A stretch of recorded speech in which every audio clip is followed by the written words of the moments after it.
Oh my God. So good, man. So good. It's amazing. It's amazing, man. All of the tears that I have collected from all of these social media cretins out there that want to cry, bitch, and complain that I am too hard on Seth Rollins, your tears hydrate me even more so on a Tuesday evening. I might even sprinkle some of this on my dinner later this evening. It's unbelievable, man. So much so, I'm going to take another sip. Oh, my God, it's so good. Man, I feel ready to go. I feel ready to go. Man, I love being an asshole. But did you guys wash that bad taste? Legitimately, I have to wash the bad taste of that god-awful, horrendous, downright heinous, hideous, treacherous episode of Monday Night Raw out of my mouth. I had bad nightmares, man. I legitimately had nightmares over how bad that show was last night. And people are still, well, it's a new direction. Please, new direction, my asshole, new direction. There's no new direction. And I can't wait for Wednesday, because at least then I will know that I have 2 hours and then another 2 hours to just sit in complete solace and watch pro wrestling that doesn't make me feel like I'm an embarrassment. Can't wait for Wednesday, man. It's almost Wednesday. But right now, it's Tuesday. We're not going to worry about Wednesday. It's Tuesday, which means off the script elite right here on the channel. Thank you guys so very much for joining me on OTS Elite. I am JD. This is your number one destination for all AEW news and rumors right here on YouTube.com. We got a lot to go over today, man. We got a lot to go over, including Darby Allin, who was the challenger for Chris Jericho's AEW World Heavyweight Championship. Darby Allin was in the news, and we're going to go over what happened in his match. Kind of go over it a little bit. Darby Allin on why he turned down WWE for AEW. Mr. Allin, I don't think that is I would say, a difficult thing to discuss. All you have to do is watch Monday Night Raw, and that's all the reason you need as to know why he turned down WWE for AEW. The man that cost Darby Allin the World Championship last week, Jake Hager. Some of you might be wondering why he's not wrestling for AEW yet. There is a very good explanation for that. Some injuries to report. Pac suffered an injury last week. We'll go over that. Luchasaurus, he breaks his silence on his injury. Christopher Daniels, I got news on his injury. AEW officially signs yet another talent. Who is it? We'll go over it. We got Kylie Rae in the news. We'll go over that as well, why she left AEW and showed up for Impact Wrestling at Bound for Glory. And then we got the big stories, man. Seth Rollins calls AEW the minor leagues. We'll go over that.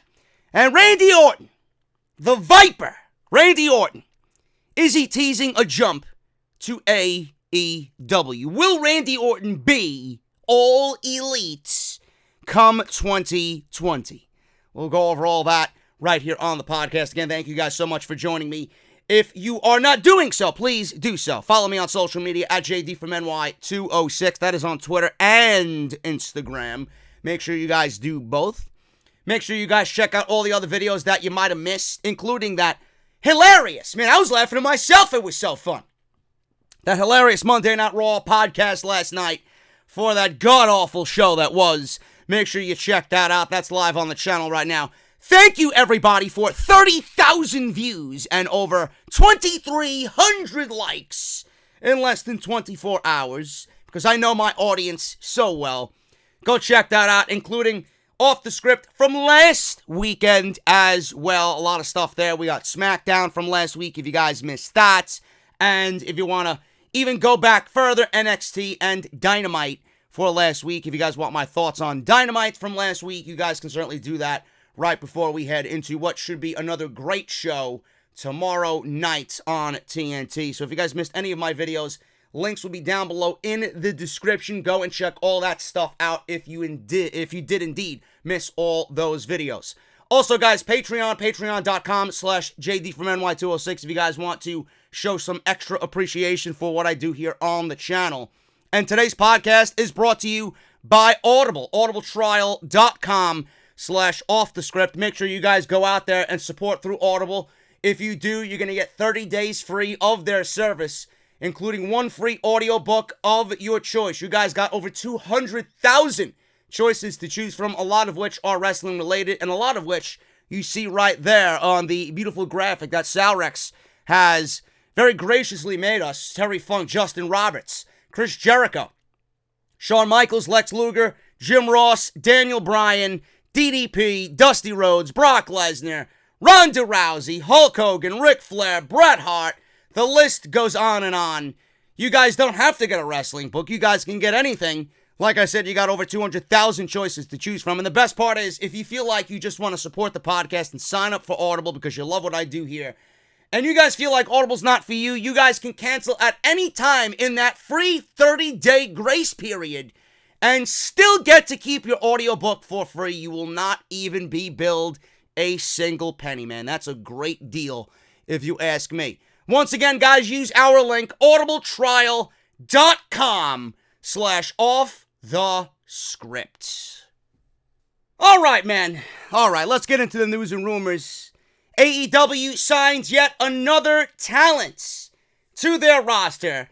And this one, I am going to go out there and say, is very well deserved. He's actually been killing it. He's been sounding great. He's been doing great. And I honestly think that in today's landscape, as far as wrestling goes, he still is the best ring announcer in the business. And that is Justin Roberts. Justin Roberts has signed officially, which I was surprised by when I read this news article, that Justin Roberts has officially signed with AEW. Now, I had already thought and assumed that he was signed to a talent contract, but that was not the case. Roberts previously worked for WWE, as you guys know, but that time is completely over for him. And AEW, soon as they got started, he was at All In. He was just on board from the very beginning. There's no better guy to do the ring announcing for AEW than Justin Roberts. He is now a full-time contracted employee to All Elite Wrestling. He announced that 5 years to the week, when it ended and I thought my final announcement had been made, then the contract, because Tony Khan, contract, whatever, has been signed, and it's officially time to begin again. Thank you to every one of you who has supported me over the years and asked me to come back. And thank you to AEW for believing in me. Tony, Cody, Nick, Matt, Kenny, Brandy, Dana, Chris, and company have created something so special. And as a fan and as an announcer, I am beyond excited and happy to be a part of it. Awesome. Absolutely awesome. Justin Roberts is probably the best ring announcer in all of the business right now, and I think he's been killing it. I love the way he announces Jon Moxley. I will not even try to imitate the way he does it, but he's got such a unique way of doing things, and he's got a very unique voice, and I think it's awesome. So I'm happy for him, and they landed a good one, man. Having a great ring announcer is just as important as having a great commentary team, man.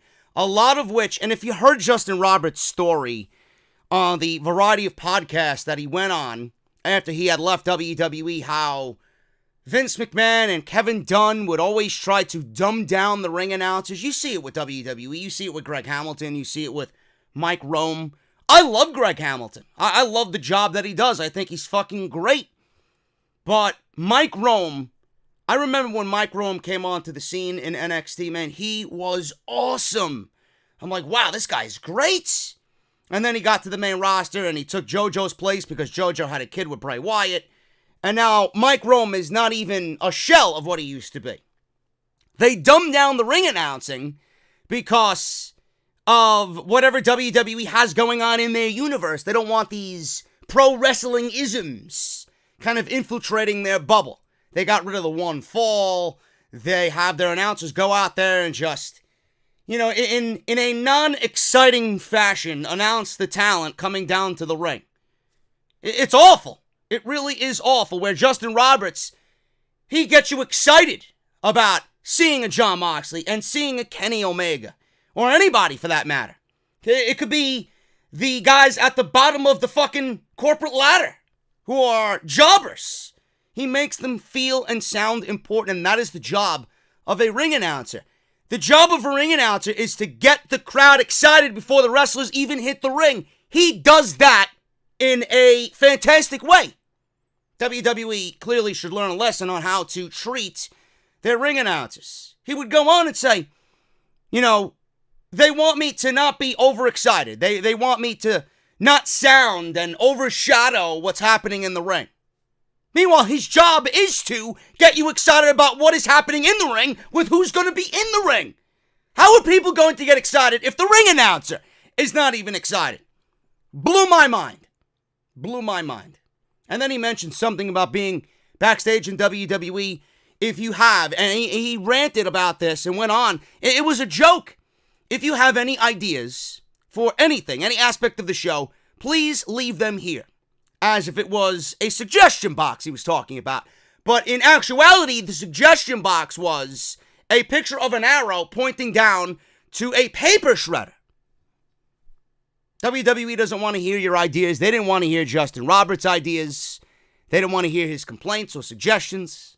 AEW clearly got someone great who could still obviously go in Justin Roberts. And this is a great deal. I'm happy for him. I'm happy for AEW. This is a very important aspect of their show. And he brings that to the table. Christopher Daniels, we talked about him on Dynamite's review last week. Now, he got pile-drived by Pentagon on the ramp on the steel stage. And a lot of people were wondering what is going on here with this situation. The referee, Rick Knox, of that opening match, threw up the X. He allowed Scorpio Sky to get in the ring and do battle with Frankie Kazarian against the Best Friends. And everybody was wondering with the X, was it legit? Was it legit? Now, I haven't heard anything at all from a Meltzer or an Alvarez or a Dirt Sheet. Nobody really is reporting on Christopher Daniels' injury status. And I honestly think, even when I watched it back on Wednesday, it looked like they threw up the X to give it some legitimacy. And I think they threw up the X just to kind of throw people off. I do not think that Christopher Daniels is really injured, because it would have made the rounds everywhere. Instead, we got Christopher Daniels out, and Scorpio Sky took over for Daniels. They won their match, which was great, which I still love the little attention to detail. Scorpio Sky did not come out in his wrestling gear because he was not wrestling on that show in that moment, so he came out in street clothes. And those little things really do matter to me. Now, they did win their match. Frankie Kazarian did update everybody on Christopher Daniels' injury and said on social media that he will be out for a while. Whatever that means, I don't know. But in an update, he says this, and I quote, "The good news is he is okay. Diagnosed with a pinched nerve. His spirits are high. The bad news is he will be out of action for a while. Scorpio Sky stepped in, and SCU now has even more to fight for. We will be All Elite Wrestling Tag Team Champions." End quote. So I honestly think that this is all storyline, and it might be done, and I hope it's not the case, because it would really make the tournament quite predictable. I want to see SCU come out tonight, or not tonight, Wednesday. I can't wait for AEW, just because of this match alone. I want to see SCU come out and do the same thing and return the favor to the Lucha Brothers on Wednesday. Now, I can't wait for the match with Private Party, but it would make sense if SCU gets back at them instead of waiting for what is shaping up to be a predictable finals in the tag team tournament. I don't want to see the Lucha Brothers versus SCU in the tag team finals. I don't. I really don't. I would like to see Private Party in there, and I would like to see them fight for the tag team championships. The Lucha Brothers don't really need the tag team championships. They don't, because they're established. The entire premise of everything AEW has done is to establish new stars and get you familiar with new stars on their roster. Lucha Brothers, yes, to the majority of the audience, they're going to be a new tag team and new wrestlers that you've never seen before. But I think everybody that watches this product knows who the Lucha Brothers are. Private Party was relative unknowns coming on into AEW. It makes more sense to give them the rub here than the Lucha Brothers. And I do think Christopher Daniels' injury is just playing up the fact with the Lucha Brothers and giving more fuel to that fire in this feud. So I don't think that he's really hurt. And if he was hurt, literally everybody would have been reporting about it instead of Frankie Kazarian on social media. I think everybody at this point really does think that it is a storyline injury and they're just facilitating things per TV with this injury. So that's my take on it. He could really be hurt. I have no fucking idea. I'm just making an assumption here. You know, don't take what I say as the Holy Grail or the gospel. I'm just saying that I think they threw up the X as to give this storyline legitimacy. And I honestly think that if he was hurt, everybody would have been hurt hearing about it. Everybody would have reported about it. I haven't seen one dirt sheet report on Christopher Daniels' injury. Nothing. If the Bucks were out there, they added more to that overall scenario because they are the executive vice presidents. That's their role. That's their role. So, I think it's all per storyline. And like I said, I want Private Party in the finals of the tag team tournament because Lucha Brothers and SCU, they are a predictable finals for the tag team championship. Everybody on social media, you even had Bully Ray, you had Chris Jericho come out to defend Marco Stunt. I am not a big fan of Marco Stunt. I think, listen, Jericho was on social media saying, well, everybody thought the same thing about Rey Mysterio when they first seen Rey Mysterio. I can't sit here and even put Marco Stunt and Rey Mysterio in the same sentence. Marco Stunt is not going to be the next Rey Mysterio. He's not. He's not. You know, Rey Mysterio, for being the smallest guy in the business, is a Hall of Fame legend, and Rey Mysterio looks the part of a pro wrestler. Marco Stunt does not. Marco Stunt looks like an 11-year-old boy pretending to be a pro wrestler, and having him stand next to Pentagon Jr. does not look good on television. It does not. He is talented. He brought out a very good match. The match was fucking great. I loved it. I just don't think watching him standing next to Pentagon Jr. is a believable aspect. I don't. Though, it was a great match. And if he can continue to do that, I'm fine with it. But I don't want people to go out there and start defending Marco Stunt and calling him the next Rey Mysterio. Marco Stunt was a wrestler put in a situation that they had no other alternatives for. It was the best case in that moment. You either use Marco Stunt or Jungle Boy is going to be shit out of luck as far as the tag team championship opportunity goes. Then people on social media are, they're making assumptions because these people are just, they want to be right so much that they just come off sounding so fucking stupid. Oh, but, nobody would have had a problem with a guy wearing a dinosaur mask in the match. I'm not saying anything about a fucking dinosaur being in the match. We all know what Luchasaurus could do. He is a very athletic individual wearing a fucking dinosaur mask. What's the problem? And then everybody's like, well, Marco Stunt is in the match. You don't really say the same thing about Jungle Boy. I don't even know how to combat that. I really don't. Jungle Boy looks the part. Marco Stunt does not. I don't know what else you want me to say. Seriously. It was a great match. Let's just leave it at that. Leave it at that. So Luchasaurus was hurt. He was removed from this match. Marco Stunt took the place of Luchasaurus. And the Jurassic Express were unable to defeat Pentagon Jr. and Phoenix. Now, they went like almost 20 minutes. This match went about like 16, 17 minutes, which I'm assuming was the time allotted for Luchasaurus and Jungle Boy.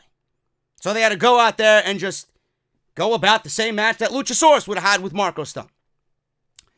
So, it's a setback. Everybody wanted to see Luchasaurus, but Luchasaurus commented that he can get through anything with the kind of friends that he does have. With friends like this, I can get through any setback. Hashtag Jurassic Express. Hashtag Jungle Boy. Hashtag Babysaurus. Hashtag Luchasaurus. Hashtag AEW Dynamite. Now, Luchasaurus heard the reports that he could be out of action for 3 to 6 months. He didn't confirm this, but he did mention that the doctors told him in 2013 that he should never wrestle again. Obviously, he proved everybody wrong. He says this on social media as to the reports that he's going to be out up to 6 months. Oh, really? He says. And the doctors told me in 2013 to retire due to my hip injury. End quote. Whatever the case may be, everybody wanted and picked Jurassic Express to win the tag team championships, which would have been fantastic. But as long as they are back at full strength and AEW does not overlook the fact that when Luchasaurus and Jungle Boy are together, they are probably the most over tag team in the entire company. And I hope that they are given another opportunity after this small setback.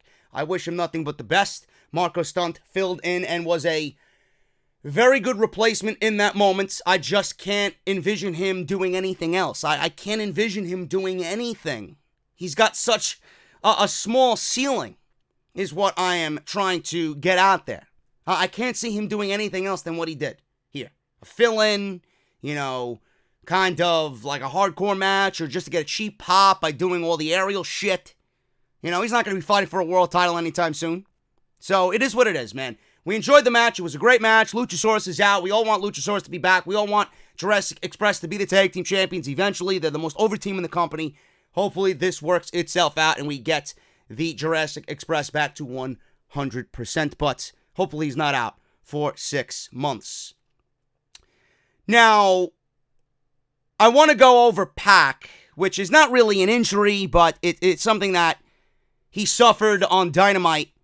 Now, he was in a match with Jon Moxley. It was Omega and Page versus Moxley and Pac.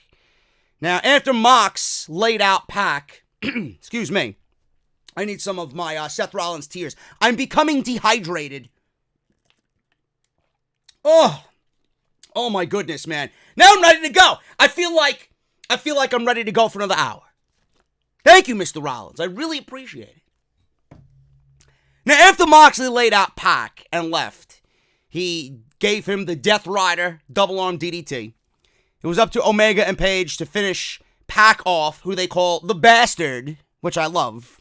Because he looks like such a fucking bastard. It turns out that Pac had already injured himself during the match. Now, there was a moment in the match where there was a barbed wire broom that Omega brought out and a barbed wire baseball bat. This match was stopped by Pac as he took the barbed wire baseball bat away from Jon Moxley, but being that it was a barbed wire bat, Pac cut himself when he took the bat away from Moxley. Some fans noticed blood on Pac's hand after the spot, assuming that he cut himself on the barbed wire, and that's exactly what had happened, as PW Insider's reporting that Pac sliced his hand on barbed wire, and when he took the baseball bat away, there was a noticeable cut on his hand. Now, obviously, Pac, the Bastard, still finished the match, and his hand was probably in a lot of pain at that point, being that he cut himself on barbed wire. As of this report, there's no word on the severity of his injury, but I don't think that he will be out because he is still being advertised for Dynamite tomorrow against Jon Moxley. So there you go. Pac did suffer an injury, but it's not that bad where he is going to be out of action, and I think that is going to be a fine matchup on Dynamite. So that is the small injury update on Pac. Now, as far as Dynamite goes, this show is going to be awesome, man. We got a World Tag Team Championship tournament ×2. We got 2 tournament matches. The winners of this match and the other match will be in the finals next week, and that is going to be awesome. We got SCU, Scorpio Sky and Frankie Kazarian versus the Dark Order, Stu Grayson and Evil Uno. So I'm looking forward to that. SCU is a great duo to go up against the Dark Order. SCU is incredibly over. they needed another team that is incredibly over to go up against the Dark Order, because there's some slight indifference towards the Dark Order. Great tag team, but people might think the gimmick sucks or they don't really give a shit about them. So SCU is so over that I think the match is going to be just fine the way it is. And then we got Private Party versus the Lucha Brothers.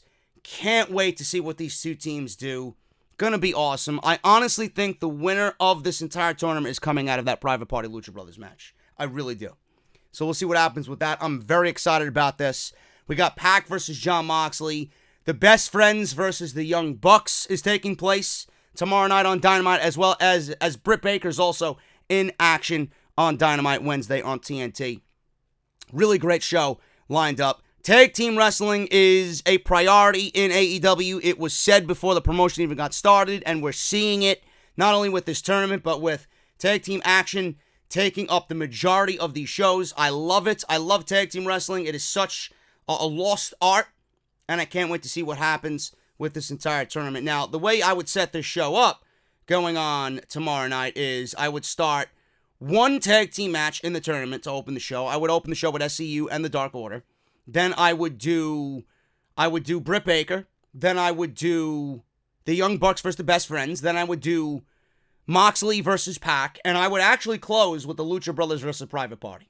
I would bookend the show with both tag team tournament matches. SCU and the Dark Order to open, Private Party and the Lucha Brothers to close, and then you got everything else in between with the Bucks being right in the middle, and then you offend both of those other matches on the opposite side of that Young Bucks Best Friends match. Britt Baker and then Pac and Moxley in the co-main event spot. I think it breaks up everything quite nicely. And instead of AEW ending the show with the Inner Circle or a big beatdown angle or some chaos that they've, done the last couple of times, last 3 weeks, I would end with the tag team tournament. The last match in the tag team tournament for the semifinals going off the air, and I would build hype for the tournament. Or a stare down between the winner of the opening match against the main event. And the final is just, having a stare off. That's what I would do. Keep it simple. Keep everybody excited. This is your tag team championship match. We're going to crown new tag team champions in AEW. So that's what I would do. Can't wait for Dynamite, October 23rd. Looking like a damn good show, man. Spearheaded by Tag Team Wrestling. Gonna be awesome. Can't wait. Darby Allin. Speaking of main events. Darby Allin was in the main event against Chris Jericho, and he was recently interviewed by Uproxx, and he spoke about why he turned down WWE for AEW. He explained why he turned down WWE. He doesn't want to sit on the sidelines and simply collect a paycheck. He said he wants to go out of pro wrestling eventually and get into his other passion, which is filmmaking. He says this, and I quote, "I was like, I'm not even interested. I'm not the type of guy who wants to sit on the sidelines and say, gee, I'm just happy to be in WWE. I don't give a fuck. My whole thing is I want to get out of wrestling sooner than later and go into film full-time and direct my films." Always great to have a backup plan. Always great to have that type of mentality. Nobody wants to do something and waste their time. If you want to go and do something, have it mean something. Have it matter. Everybody's dream should be to collect a paycheck and make money and not feel like you're actually working to do so. I don't even consider what I do a job because I love sitting here talking about pro wrestling. I love investing myself in pro wrestling. I love surrounding myself with people who have like-minded interests. It makes it feel like I don't even have a job. Really. So, most mornings I wake up, I don't even think, man, I can't fucking stand sitting here recording. Maybe when I watch Monday Night Raw, but the majority of the time, I never feel that way. I am always just sitting here. It's like second nature to me to sit here and talk to you guys and review this and review that and go over the news and rumors and do off the script. I love it. And you got to appreciate that type of mentality. And it seems like AEW has a lot of that mentality.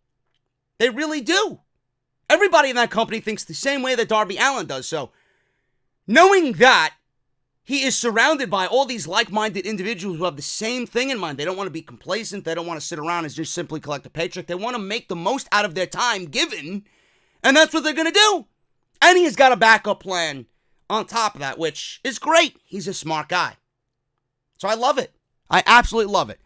Now, a lot of people, I got to mention this. Darby Allin, a lot of people were talking about, me shitting on WWE and doing this and doing that. I mentioned something about the six-pack challenge that WWE had on Smackdown. I mentioned about Dana Brooke.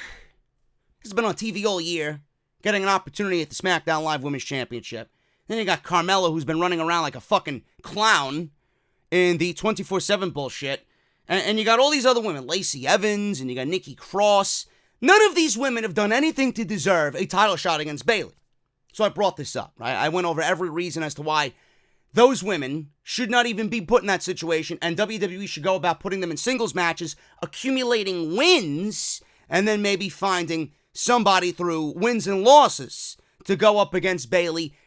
In turn, they'd look a little bit better. WWE doesn't have any major pay-per-view coming up that the women are going to be featured on. You got Crown Jewel, you got Survivor Series. There's not going to be women's championship matches on those shows. The women can't wrestle in Saudi. Survivor Series is going to be a 5-on-5 match, I'm sure. So what is the rush in finding a number one contender for Bayley? So I brought all this to everybody's attention. And then the one thing that these apologists bring to my attention is, well, he didn't shit on Darby Allin getting a world championship match. Okay. But he beat Jimmy Havoc. That doesn't constitute as a world championship. I'm sorry. Darby Allin is the same guy that went out there and drew a 20-minute time limit with Cody. So I don't understand why. And he was given this opportunity. Not even that. It has nothing to do with anything being on TV. Everybody's like, oh, well, you're complaining about WWE doing it, but, you don't complain when AEW does it. As if you really want me to fucking make you look like a fool. WWE is an already established company. Just based on the groundwork alone, AEW's been around for 3 weeks. They've announced the World Championship for Chris Jericho, a World Championship match for Chris Jericho, before the first show even aired on TNT. So they needed somebody in that role. They needed a challenger for the World Championship. Can't be Cody, because he's fighting Jericho at the pay-per-view. It can't be Moxley, because he's got Omega. He's feuding with Omega. It can't be Adam Page, because he's already lost to Chris Jericho at All Out. Can't be Janela. Can't be Jimmy Havoc. It can't be any of those guys. Do you want to know why? Because they're already doing something else. Meanwhile, AEW already announced a world championship, so they needed somebody. So why not go with the one guy right now who doesn't have anything to do, and maybe, just maybe, we can use this opportunity to get Darby Allin in a match with Chris Jericho, and everybody could be singing the praises of Darby Allin. We can make Darby look like a bigger star at the end of this thing compared to when he walked into it. Oh, but what about Pac? Oh, I'm sorry, you want to waste what is realistically and factually a pay-per-view match on basic television with Pac having nothing to do with what's going on with the Inner Circle right now. You want to waste that match and have Pac lose, inevitably, this match so that Jericho could beat him and then Jericho could go on to fight Cody for no reason.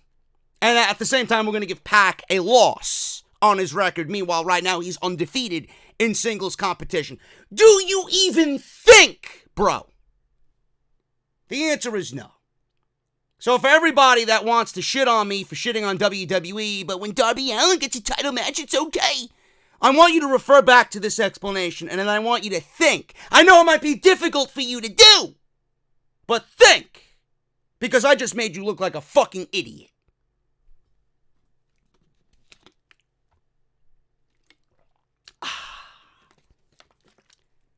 Moving on. Jake Hager, the guy who fucked Darby Allin in that World Championship match and pushing him off the top rope and then just kind of getting involved. Jericho couldn't beat a man with two hands taped behind his back. Jake Hager. It was awesome. He was over. He was made on that night. It was a little rushed, but it was a very good showcase for Darby Allin. Now, Jake Hager interjected himself in that match, and there's a reason why Jake Hager is not currently wrestling for AEW. I don't think that he's going to be at the pay-per-view either. I could be wrong on that, but I could see them do a match between Page and Jake Hager. I think that would be a great match for Adam Page. Now, Jake Hager, he was on AEW's radar for many months. They kept it secret. AEW made him debut on the opening night on TNT. It got over big time. Then we got that promo on week 2 where people were chanting in the crowd, "We the People." Jericho said, "Don't chant 'We the People.' That's dead." It was a shitty concept from shitty creative. It is what it is. I loved it. So Jericho doesn't want "We the People" to be chanted anymore. Now, according to Meltzer in the Wrestling Observer newsletter, because Hager was brought up, Hager has an agreement with MMA promotion Bellator that he will not have a match before his scheduled fight with Anthony Garrett on October 25th. Meltzer says this, and I quote, "His agreement was that he's doing TV every week and taking Tuesday and Wednesdays as his days off to train while training the other 5 days, but wouldn't wrestle matches until after the fight to avoid the risk of injury," which is smart.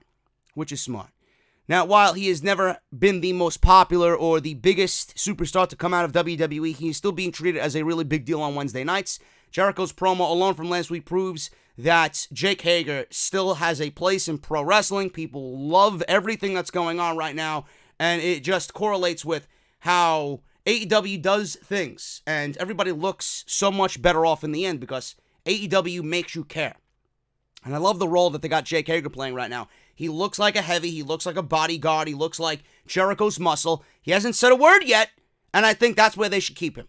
He is Jericho's muscle. He's going to do what Jericho asks. He's going to just do to make Jericho look good. You don't have to say a word. People know how legitimate he is. People know how tough he is. He doesn't need to say anything. Jericho is the one who's going to be doing the talking for the most part in the inner circle. Now, once Hager has his October 25th fight and recovered from it, obviously we could expect him back in AEW to wrestle and be on TV full-time until, obviously, he has a preparation for the next fight in Bellator. So, I love it. Can't wait to see what Jake Hager does, and this is the best reason for him to not wrestle. He wants to avoid injury. He wants to focus on that, and it goes to show you how much Tony Khan and everybody in AEW values the talent. You know, they're not putting him out there, "No, you got to wrestle for us," and then you can treat that as second priority. He came in with that being his priority. They are respectful of him and what he's been doing, and it just works. That's how you develop a partnership. This is how things should be done. So that is the reason why he's not wrestling, and that is a very, very, very valid reason. No injury. Get ready for your fight. Do your thing. We'll be here when you're ready. Simple. Kylie Rae. This is something that I was like, this is pretty interesting. Kylie Rae, I did not watch Bound for Glory. I did not.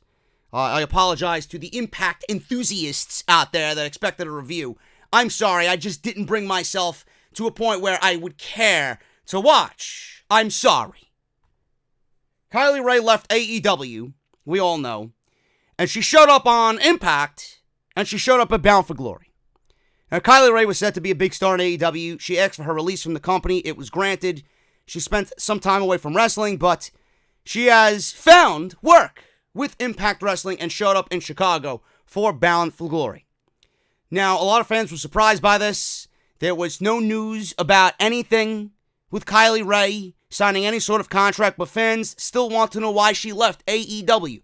Fuck her joining Impact Wrestling and why she showed up at Bound for Glory. People want to know, and this goes to show you how unimportant Impact Wrestling is, which I've stated publicly that they got one of the best rosters in wrestling, and they got one of the best women's divisions in all of wrestling. But everybody wants to know why she left AEW. Brian Alvarez mentioned this and talked about Kylie Rae and said it was a personal issue. And still, people want to know why she left AEW. He says this, and I quote, "I'm not sure if this is an answer, but it is very difficult to sit here and argue with Brian Alvarez and his statement." And I quote, "What happened with Kylie Rae, the reason she got out of wrestling was a personal issue. Now, maybe something happened in AEW where she decided if I return to wrestling, I probably don't want to go back to AEW. But for those of you who are looking for some massive scandal or some horrible, terrible thing that happened. There is no such horrible, terrible thing that happened. Now, my understanding is that something happened, but the idea that it's something horrible or terrible or scandalous, my impression is that it was nothing like that. Sometimes people just don't work in certain places, and that happens all over the world, but it's not a scandal. But the larger issue of what happened with Kylie Rae was a very personal issue, and everyone needs to just move on with their lives. Just because someone entertains you in wrestling doesn't mean you need to know everything about their personal lives. End quote. Yes, I wish Brian Alvarez would explain that to the Alexa Bliss bots and the fucking Sasha Banks bots and these fucking idiots who just revolve their life around everything Alexa Bliss and Sasha Banks do. Roman Reigns even. Seth Rollins even. It is disturbing. It really is. If they put just a little bit of effort into doing something for their own life away from worrying about these pro wrestlers' lives, you would be better off for our society. But I don't think they understand that. They don't grasp that. Kylie Rae. I don't know what it is. I just hope that she's happy. I have my assumptions. You know, going back to, I believe it was the StarCast at Double or Nothing in Las Vegas, where Cody mentioned something about Bayley, and it made the rounds everywhere. It was all over the place to a point where he had to come out and give an explanation about it the very next day. He mentioned something about Bayley being fake, and Kylie Rae is not fake, and she's that way. She's not pretending to be that way, or something along those lines. I don't know exactly what it was that he said, but it was along those lines. Now, Kylie Rae came out, and she was a part of that, I believe, the weigh-in. She was out there in the weigh-in. And then after Double or Nothing, we did not see Kylie Rae ever again.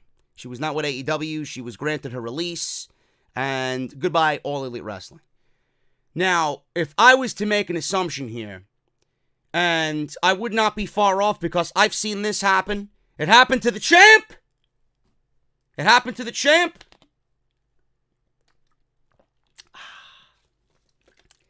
Happened to Seth Rollins. He deleted his Twitter account because he ran away crying because he wanted to engage in an online back and forth with Sasha Banks on Twitter. He deactivated his Twitter account because he couldn't handle all the heat in the kitchen that he started. Now, Cody, on behalf of Kylie Rae, probably, started a bunch of fires that she did not want to be a part of.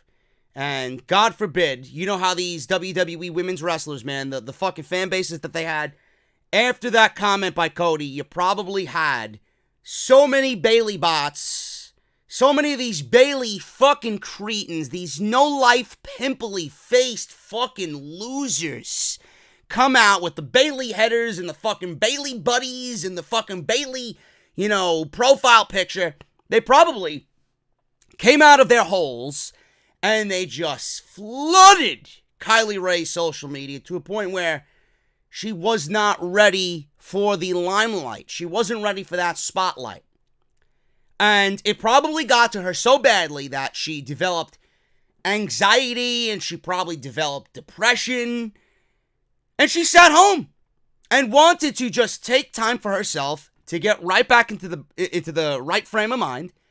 And then when she was ready, she would come back to wrestling because she wants to wrestle. And she showed up with Impact Wrestling. Right now, that is under the radar. They're off the radar. They're not really in the public spotlight. Nobody's going to really be there hyping her up to be something she's not. So, with Impact being under the radar, nobody's really talking about Impact Wrestling at all. That's probably a good move for her. She can do her thing. She could get her feet wet. She could hone her skills. She could get out there and develop a fan base for herself. She was taken from a relative unknown and thrown into the AEW fire, and she was someone who just couldn't handle it just because of everything that came along with it. This could be a brutal business. This could be a brutal fucking business, especially on social media. And she probably developed all this type of anxiety and just sadness, and she couldn't handle it right now. Now she's ready. Thus, she's back with Impact Wrestling. Could be a family issue. None of our business. Maybe she's dealing with her own personal issue. Maybe it was something that she needed surgery on. Maybe she was going through a breakup. Maybe she's going through a family death. I don't know. It's none of our business. Brian Alvarez has it right. Just because someone entertains you in wrestling doesn't mean you need to know everything about their personal lives. As long as you see them on TV and they are doing their thing and are happy, that is all that should matter to you. Simple. Give it a rest. She's not with AEW, she's with Impact. Doesn't mean she's not going to ever be with AEW again. Let her do her thing. There is always, I am sure, a door for Kylie Rae to come back to All Elite Wrestling.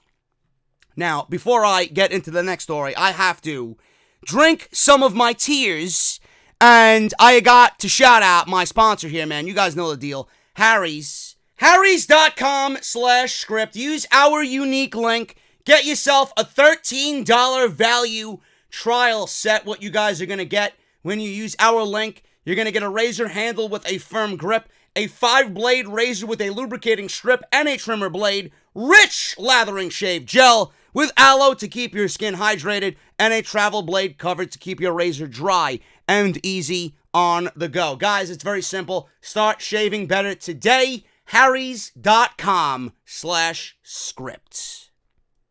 It's amazing, man. It really is a thing of beauty when someone like Randy Orton, who has as much credibility as he does, when someone like Randy Orton tweets something out, how everybody just automatically jumps to conclusions without really thinking about what is going on.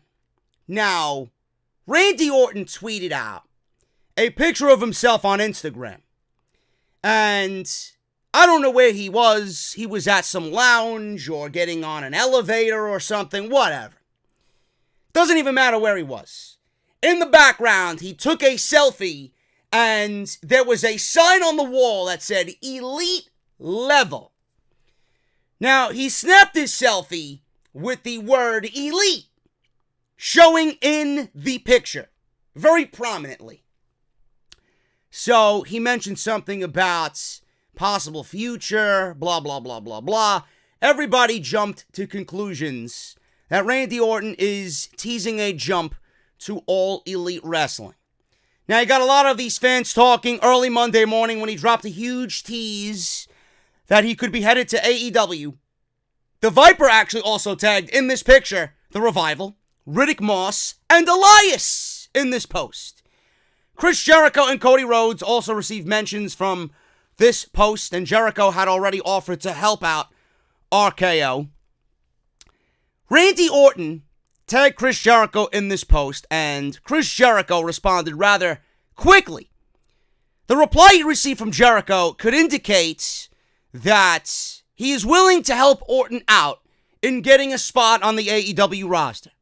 He says this to Randy Orton: "Send in a tape and some pics, and I'll see what I can do."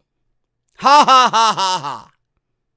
Clearly, that is friendly banter between two friends who obviously respect one another's work.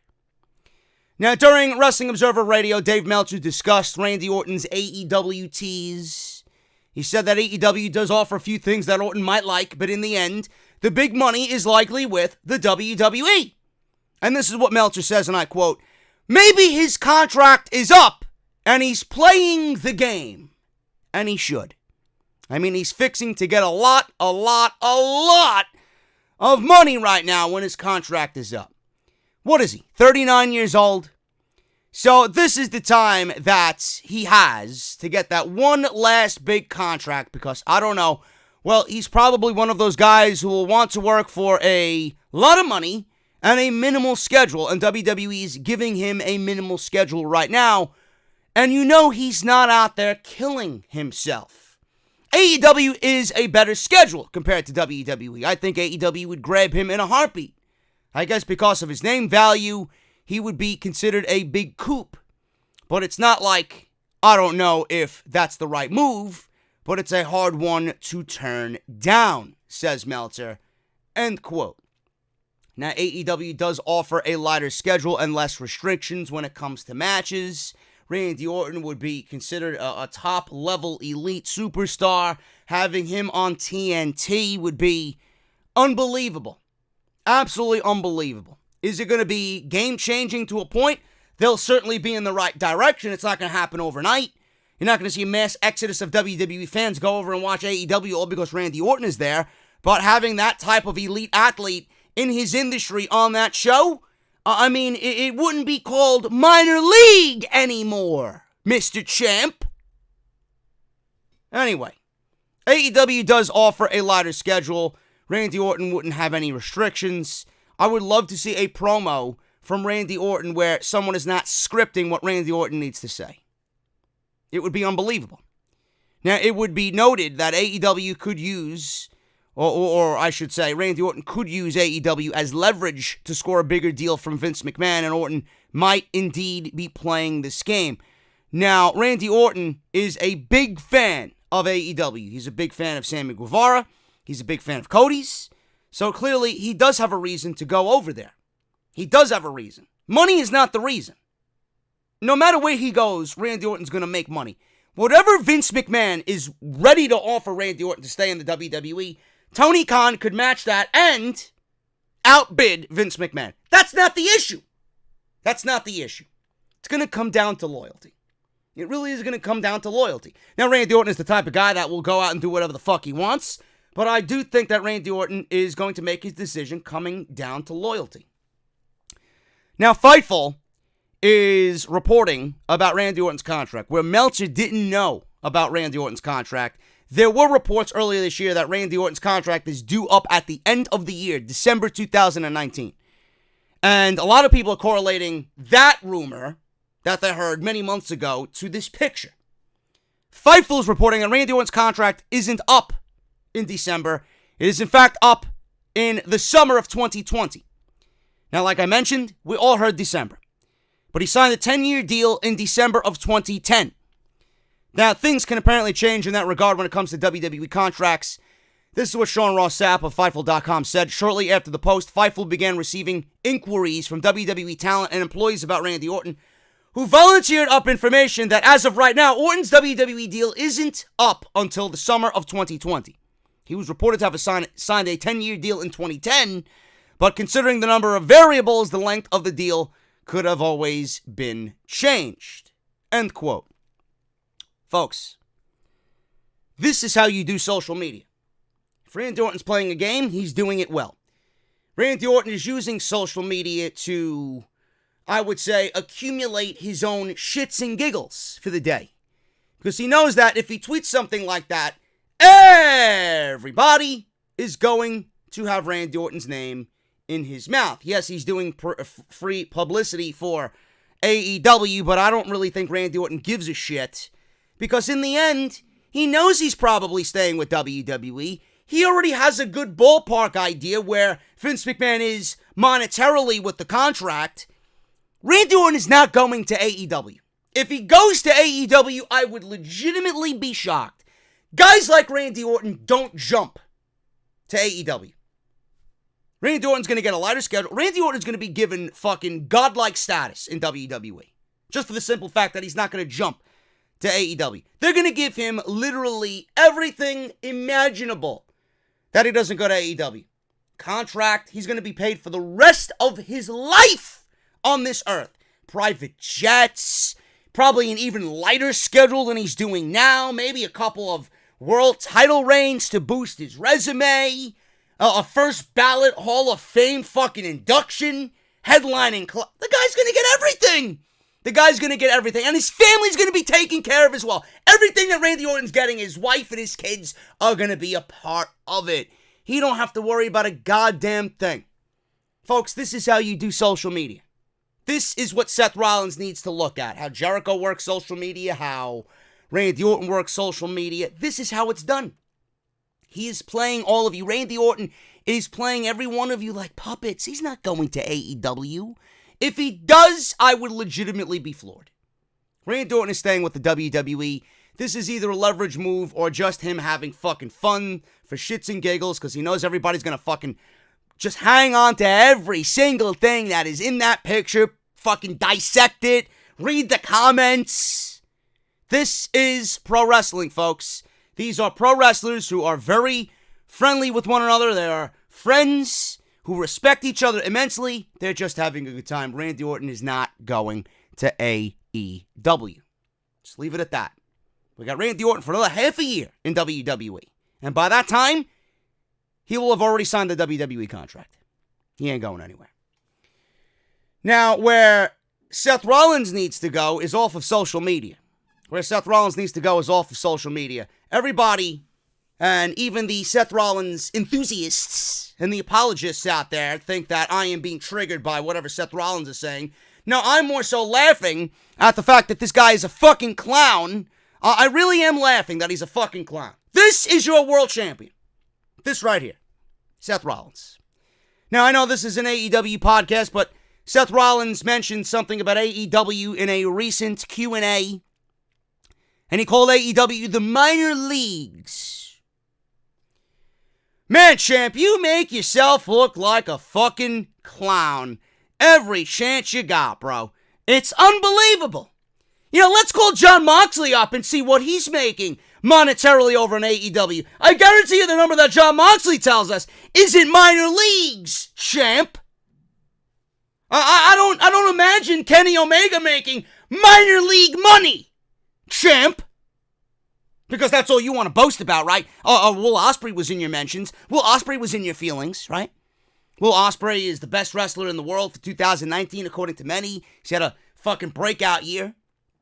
And you want to go back and forth with one of the best wrestlers and one of the more respected talents on the planet in the industry, and then you want to flex your bank account. So, what's that about, champ? What is that about? You know? You want to flex your bank account. Yeah, your bank account is major league, but guarantee you everybody over there is probably running around the same mileage on that bank account as you are. That same yearly paycheck as you are. So, minor leagues. I'm sorry. Seth must have it confused. He thinks he might be working for WWF back in the Attitude Era, where he'd undoubtedly fail if he was in the Attitude Era. Seth, Monday Night Raw isn't even selling out 4,000-seat venues. AEW is pulling in, what they do, 13,000 for their debut. They've been running venues with 8,000 people for their last couple of shows. It's not going to be like that every week, right? The hype is going to die down. Their main priority is building consistency through their shows. Monday Night Raw is a fucking shell of its former self. So, for you to call AEW minor leagues when your own brand can't even sell out a fucking venue where you're giving 2 for 1, 3 for 1, 4 for 1 deals just to get people in the fucking door. How stupid do you look? Now, I know that he can't divulge this information to the general public, but do you really think we're that stupid? This guy is a fucking idiot. An absolute idiot. Now, for the simple fact that he called AEW the minor leagues, listen, you could take it as you want. Kenny Omega went out there and said that everybody in NXT, if he was, on the same show as them, that they'd be in the dark match. They would never be in the main event because of him being there. He pretty much called everybody on NXT's roster not good enough for the dark match. Yet we got Seth Rollins over here calling AEW minor leagues, but I thought the main roster wasn't competing with AEW. So why are you mentioning AEW? Why do you even get this man triggered? Whoever asked this man this question clearly triggered Seth Rollins because he thinks in his own fucking fucked up warped mentality that he is the number one wrestler on the planet. Bro, you're not even in the top 20. I'm sorry. You're great, but you're not even in the top 20. You're not even the best wrestler on your brand. So for you to think that you're the best wrestler on the planet and then you want to ask Kenny Omega for a WrestleMania match when he's done wrestling in the minor leagues. Do you want to get embarrassed? Really? What makes you think that Kenny Omega is going to give you the time of day? What makes you think that Kenny Omega wants you at WrestleMania? Over an AJ Styles, over a fucking John Cena even, over a Randy Orton, or even over a Johnny Gargano. Oh my God. What the fuck is wrong with you, bro? Jesus Christ, man. Rollins was speaking at the Fandemic tour in Houston. He was asked whether he would like to have a match with Kenny Omega one day. He says this, and I quote, "When Kenny is done playing in the minor leagues over there, Kenny can work in the absolute top professional wrestling." Oh Oh my God, this guy's gonna go into stand-up comedy, bro. This guy's gonna go into stand-up comedy. Absolute top professional wrestling company in the world. Oh my God, man. Oh. This guy is unreal, man. I gotta drink his tears. Oh, so good, man. Let's get back on track here. The top professional wrestling company in the world in front of the most people, make the most money, and have the biggest matches, which is with me at WrestleMania. Now, I know this guy is clearly working everybody, but man, sometimes, no matter if it's a work or a shoot, bro, you gotta keep your mouth shut. You sound like the biggest fucking clown. I even shit on Kenny Omega for that promo that he did when he said that all the NXT roster could be in the dark match if he's on the same roster. You know, it was stupid of him to say, even though we all know Kenny Omega is friends with probably everybody there, and Kenny Omega is good friends with the New Day and some main roster talent. This guy just is so self-absorbed. He thinks he is much greater than he really is. This is a fucking work. He's working everybody. He knew that when he said this outlandish garbage that people were going to talk about it, but he looks like a fucking idiot. Nobody believes this guy. Nobody's going to believe what he said. The fucking reaction that he was anticipating is the one that he got, but the person who asked this question is just as dumb as he is. Why even put him in? Why even ask this fucking question, really? So, to be fair, Omega hasn't really thrown punches at the main roster. And he said, like I mentioned, NXT is full of developmental talent that wouldn't even be featured on the show that he's on. They'd be featured in the dark match, which I kind of find funny because Kenny Omega was actually featured on AEW Dark, which is nothing more than dark matches, but he had a great match with Joey Janela that people are saying is one of the best matches of the year, period, in pro wrestling. So I find that kind of funny, but we all knew that Kenny was just working everybody. Sounded stupid, but he was working everybody anyway. It's not as if Rollins doesn't think Omega is any good, saying in January he wants to face him because he wants to test himself against the absolute best. Either way, this is not doing Rollins any good, and it's just going to reiterate the fact that Rollins needs to keep his mouth shut because, like Randy Orton, I would give Randy Orton an A on social media etiquette. Seth Rollins, F for your grade here on social media etiquette, folks. Seth Rollins is getting the grade of F on social media because, like I mentioned before, he is the Ronald McDonald of the WWE. He probably couldn't even hand out chicken McNuggets or hamburgers correctly because he is that fucking stupid. There you go. Finally, guys, before we get the hell out of here, I have to mention Kenny Omega. If I can find it here, Kenny Omega was in the news, not because of Seth Rollins, but because Kenny Omega is bringing a AAA title. He's bringing the AAA Mega title to AEW. Now, we got the Women's Championship, we got the Tag Team Championship to be decided next week, and we got Chris Jericho as its World Champion, AEW World Champion. But Kenny Omega might not be having a World Championship match anytime soon, but his newly won AAA Mega title is apparently coming to All Elite Wrestling after defeating Phoenix in AAA. For the Mega title, Kenny Omega spoke to Hugo Savinovich about his big title win. Omega said that Phoenix is still one of the best wrestlers in the world and defeating him wasn't easy. Kenny Omega also said that we might see him back in Mexico, but he then promised AEW fans that the AAA Mega title is coming to AEW. He says, and I quote, "I've always been a man who spoke about making history everywhere I go. I never said it would be easy, but it does. It doesn't look like it was easy. Phoenix, you're still one of the best. I'm just better. You were a great champion, but I will be better from here on in. That title, the Mega Championship, is now the Omega Championship. You might see it back in Mexico, but you will, I promise you, you will see it in AEW. Now, the Young Bucks lost their AAA Tag Team titles to the Lucha Brothers at All Out.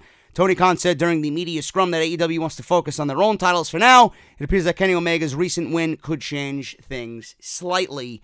And, I mean, he is the executive vice president of All Elite Wrestling. If it's going to bring more eyes to AAA, and they do have some working relationship with AAA, I think it's great. It is what it is. It's just them showing that AAA is a promotion you should be wary of and you should have eyes on, and there might be some working relationship there with AAA. So the reason why Kenny Omega's bringing the title is because they do have that working agreement. It's not that big of a deal. It's not really all that outlandish, and people are, complaining about this. I'll focus on the titles that you got here, and Kenny Omega, listen, he's not in really anything all that spectacular. He's in a blood feud with Jon Moxley over certain reasons. So if he wants to go out there and win some championships on his own, and he's allowed to, why the fuck not? Why not? This is a great thing for AAA. It's a great thing for AEW, and it definitely brings a sense of legitimacy to whatever they're doing over there. There's no better guy to have as the mega champion than Kenny Omega. I mean, it's in his name. Just take out the O. There you go. I love it. I think it's great. We might even see it tomorrow on Dynamite. So we'll see what happens. I love it. I think it's a great move, and it is going to bring awareness to AAA. And Kenny Omega, like I said, the best man for the job if you want to go that route. Guys, I'm getting out of here. Thank you so very much for watching Off the Script Elite today. We got Dynamite tomorrow. Tag team tournament. Can't wait to see what happens. I'm pulling for my boys in Private Party, Mark Quinn and Isaiah Cassidy. I think that they will be. My prediction is they will be in the finals against SCU. So that's what I think is going to happen in the AEW Tag Team Tournament Finals. Thank you guys so very much. If you enjoyed the video, hit that thumbs up. And make sure you guys follow me on social media at JD from NY206. That's on Twitter and Instagram. If you guys missed any of the videos that I uploaded already on the channel, make sure you guys check out the description. Everything you need is linked down below for easy access. Thank you guys so very much. And I will see you right back here tomorrow night for AEW Dynamite. We'll cover the entire show. Can't wait to watch with you guys. And I'll see you right back here for the review of AEW Dynamite. I'm JD. This has been Off the Script Elite, and I'll see you guys tomorrow on TNT.